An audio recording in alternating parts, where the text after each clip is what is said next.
At one recent show, comedian Steve Hofstetter was asked this by a member of the audience. I support everyone's identity regardless if it makes sense to me or not. So my question is, dissociative identity disorder, formerly multiple personality disorder, is considered to be just that, a mental disorder. What makes that different from transgender, non-binary people? Specifically non-binary individuals who identify as they, them. Okay. First of all, they, them can be singular or plural, and the people who argue that it's always plural don't understand basic grammar. What makes it different is the people who spend their lives studying this and are experts on this say that it is different, and I trust them to know more about a subject that I don't know. It is almost crazy to ponder how so many have lost the plot to actual experts that study these things for a living because an unqualified person states the opposite. More from Steve. If you don't trust the entire medical industry to be telling you the truth about that, then you should take your car to a florist the next time it breaks down.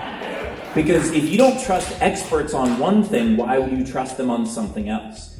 And the fact of the matter is, we need to trust people who have spent their whole adult lives researching something rather than a meme you see once. He's spot on here. What troubles me is how many people we have lost to this anti-science groupthink in a post-COVID world. And to be clear, COVID is not over. We just pretend like it's over. At this juncture, 1 in 4 Americans do not trust the science from those in the medical field. That's per the Pew Research Center. From climate change to vaccines, 48% of Americans believe that scientists should stay out of public policy debates along political lines. Not that there should only be 2 major parties in this country, let me be clear. It is eerily similar to the policy positions at play and those who make them. More than 50% of Republican voters surveyed do not view scientists as honest, nor do they think scientists are problem solvers. And they gave an even lower score on the topic of being a good communicator. In addition, 64% of conservatives say scientists should stay out of policy debates, which is absurd,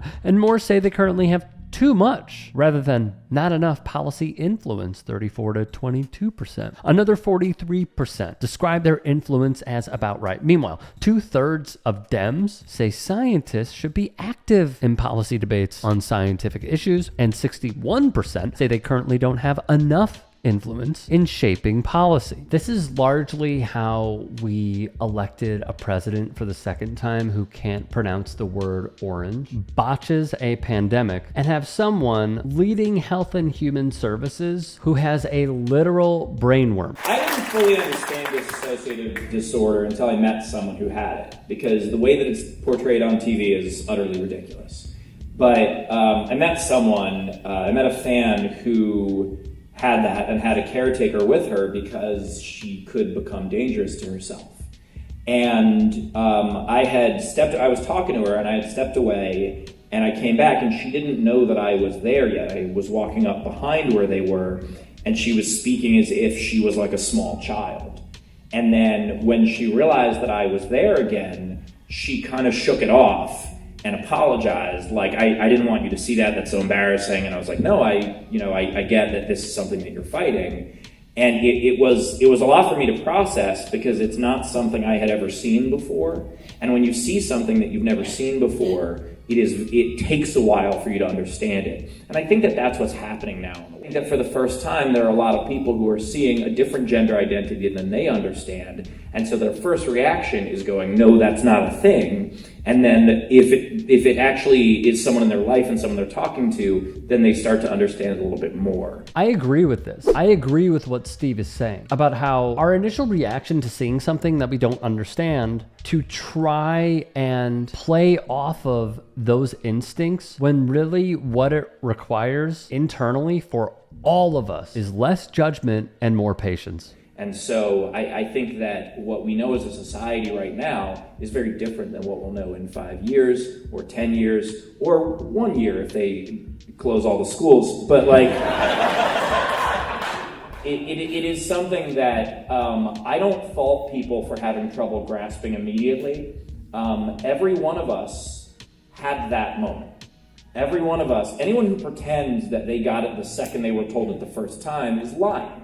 Because anything that is different to us, it takes a little bit to process. This is what really gets me in closing. Steve Hofstetter is someone who is clearly brilliant, but he also relies upon people who dedicate their entire lives to studying something so we are a better educated society on the topic. And what we are seeing right now is anti-intellectualism. This movement is taking place. And I actually discussed this with Jamil Hill on my podcast, The Rick Strom Show. You all should check it out. And what she said is, this is, and I'm summarizing, the meta. This is the stuff right now. Oh, you want someone who is qualified? Let's go with the guy who's not qualified. Oh, this person studied a certain topic and should probably not only be nominated, but we should listen to what they have to say. No, let's go with the guy who is cat turd on Twitter because he has an opinion that's the opposite of someone who has degrees studying this. That is where we are at. It's a byproduct, by the way, of social media. I want to be very clear about this. Social media can be good for so many ways, and off topic, but somewhat related. I saw a video playing off the TikTok trend of like gingers are black people. One TikTok user was talking about Blake and how Blake passed away when they were in like 3rd grade. And the power of social media came into play where she reached Blake's mom. They haven't spoken for 20 years, 20 plus years. And then they did. And Blake's mom kept all of his stuff and sent her a photo. If you have a soul, you felt it.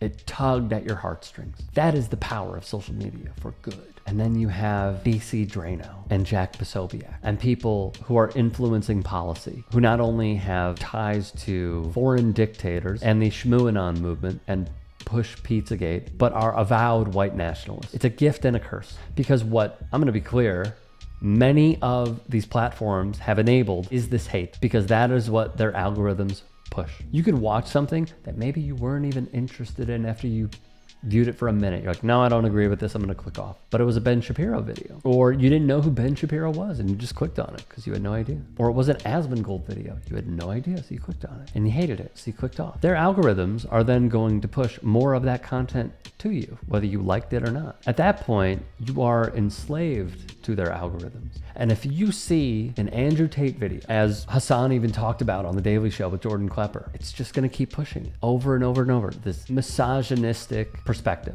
So if someone logs on and they see something that they could possibly partially slightly believe about COVID or about something RFK says that they take at face value, even though it is a bold-faced lie, then they'll keep pushing it over and over, because what the algorithms want to do is keep you there. And they think feeding you more of that content is going to keep you there. Your eyeballs are their attention and their currency. It's just amazing. It really is how we all viewed this sort of stuff, science on the topic, to be a thing for good. And now what we have taking place in large swaths of this country is the opposite. Is no, I know better on how to treat this than a medical professional. It's wild. And it's also microcosmic of how we got here. Hey, I appreciate you watching. Now, if you can, please do become a channel member by going to youtube.com/TYT Sports and clicking the join button. If that's too much for you, you can just go to tyt.com/join to become a member. It helps all of us out here at the Young Turks and keeps our network afloat. In addition, you could follow me on my socials on Twitter, Instagram, and TikTok. Appreciate the love. Have a great day.